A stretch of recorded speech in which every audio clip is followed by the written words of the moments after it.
Le président du Conseil européen en tournée dans les capitales européennes pour préparer le Conseil extraordinaire du 6 mars. En plus d'une réunion en visioconférence des membres du Conseil, Antonio Costa s'est rendu à Budapest pour s'entretenir avec Viktor Orban. Antonio Costa estime que le sommet du 6 mars intervient à un moment décisif pour l'Ukraine et la sécurité européenne. Les Européens tentent d'adopter une position commune en réponse au basculement de la diplomatie américaine. Antonio Costa a également eu des entretiens à Varsovie avec Donald Tusk. Le Premier ministre polonais assure la présidence tournante de l'Union européenne. Les deux hommes réaffirment qu'à leurs yeux, le soutien militaire et financier à l'Ukraine est une priorité de l'Union européenne. Les échanges entre les dirigeants européens interviennent après la rencontre à la Maison-Blanche entre Donald Trump et Emmanuel Macron. Le président français y a réaffirmé qu'un accord de paix ne pouvait pas signifier une capitulation de l'Ukraine. Emmanuel Macron a également insisté sur la nécessité d'apporter des garanties de sécurité et d'empêcher Vladimir Poutine de relancer une attaque contre son voisin. De son côté, l'Ukraine s'inquiète des fissures au sein de l'Union européenne. Le dirigeant hongrois est en pointe des Trumpistes européens et comme le président américain, Viktor Orban affiche sa proximité avec Vladimir Poutine. À rebours de la majorité des dirigeants de l'Union, Viktor Orban salue aujourd'hui le basculement de la diplomatie américaine. Malgré les dissonances, le président du Conseil européen s'est engagé à travailler avec tous les États membres pour être prêt le 6 mars à prendre des décisions.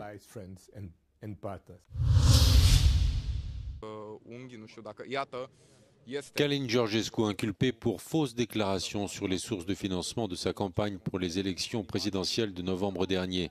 Le procureur de Bucarest a ouvert des poursuites pénales contre le leader d'extrême droite. Le parquet a par ailleurs lancé des perquisitions dans une dizaine de ses locaux. Călin Georgescu fait également l'objet d'accusations d'atteinte à l'ordre constitutionnel, de détention d'armes et d'apologie de crimes de guerre. Călin Georgescu est arrivé en tête du scrutin présidentiel du 24 novembre dernier. Le leader nationaliste est soupçonné d'avoir bénéficié d'une campagne de soutien appuyée par une puissance étrangère via le réseau social TikTok. Les autorités roumaines ont pour cette raison annulé l'élection et la Commission européenne a ouvert une enquête. Călin Georgescu dénonce un coup d'État et compte à nouveau se présenter à l'élection présidentielle. Le premier tour est prévu le 4 mai prochain.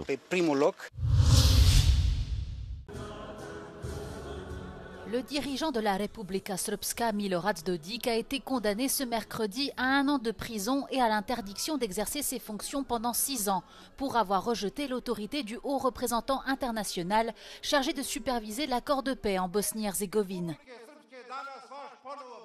Un verdict annoncé par la Cour de Bosnie-Herzégovine en début d'après-midi et que le chef de l'entité serbe a immédiatement rejeté.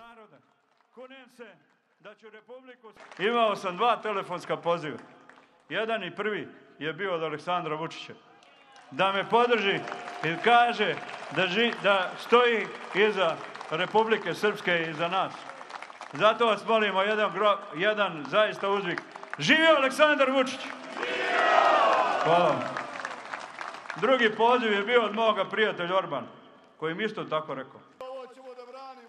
Milorad Dodik a fait adopter par le Parlement de la région à majorité serbe 2 lois visant à empêcher la mise en œuvre des décisions de la Cour constitutionnelle au niveau de l'État. The ruling follows more than a year of judicial proceedings in which Dodik and Miloš Lukic, director of Official Gazette of Republika Srpska, were prosecuted for failing to implement decisions issued by the High Representative in Bosnia and Herzegovina, Christian Schmidt. Lukic in this process has been acquitted of all charges. As this is a first instance ruling, both defendants had the right to appeal.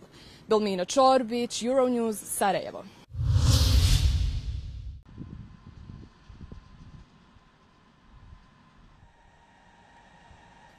L'Union européenne doit devenir la destination mondiale pour les technologies vertes. C'est l'un des objectifs affirmés du pacte pour une industrie propre présenté mercredi par la Commission européenne. L'idée est de faire de la décarbonation un facteur de croissance et de réindustrialisation du continent. L'institution propose à court terme de mobiliser plus de 100 milliards d'euros pour permettre aux entreprises de répondre à la forte concurrence internationale. Pour certains analystes, ce plan marque une évolution importante. Le pacte industriel propre opère un changement de paradigme dans la politique industrielle européenne. Pour la première fois, on parle de préférences européennes, notamment pour la commande publique, pour favoriser les technologies vertes made in Europe. Pour la première fois, on va investir aussi dans des chaînes de valeur à l'échelle européenne, et notamment là où on a un manque. Typiquement, on n'a pas de capacité de raffinage de lithium, alors qu'en fait, on en a besoin pour produire des batteries. La Commission veut offrir aux entreprises de la prévisibilité.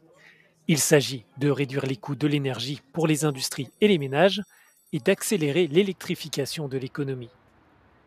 L'institution veut aussi sécuriser l'accès aux matières premières critiques. Elle propose ainsi la mise en place d'achats groupés. Selon Clean Tech for Europe, qui représente une vingtaine d'entreprises vertes, ce pacte est un pas dans la bonne direction.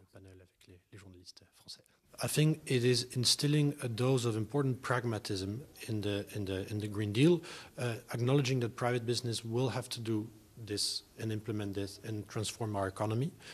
So it is pragmatism. Aux critiques qui voient dans ce projet un renoncement du pacte vert, la Commission répond qu'il s'agit en fait de la phase de mise en œuvre de son plan climatique. L'institution rappelle que d'ici 2030, les objectifs sur les énergies renouvelables devraient engendrer plus de 3,5 millions d'emplois. Lors de sa récente visite à Bruxelles, Salvador Illa a fait de sa priorité la reconnaissance du catalan comme langue officielle de l'Union européenne. Le président de la Catalogne estime cette demande cruciale pour les 10 millions de locuteurs de la langue.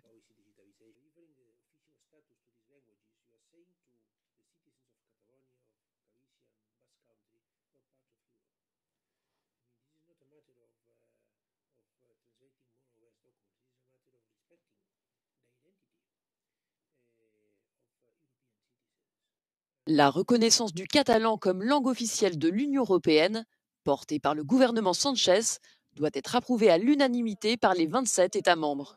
Cette proposition se heurte cependant à l'opposition de plusieurs pays européens.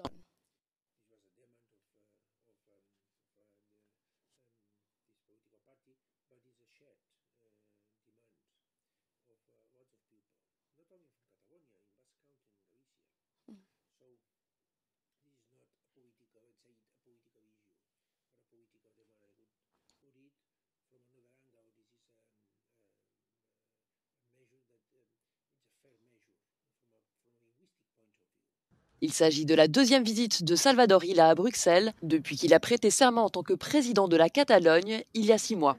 Pour la première fois depuis plus de 10 ans, la Catalogne est dirigée par un président non indépendantiste qui aspire à reconstruire les relations de la région avec l'Union européenne.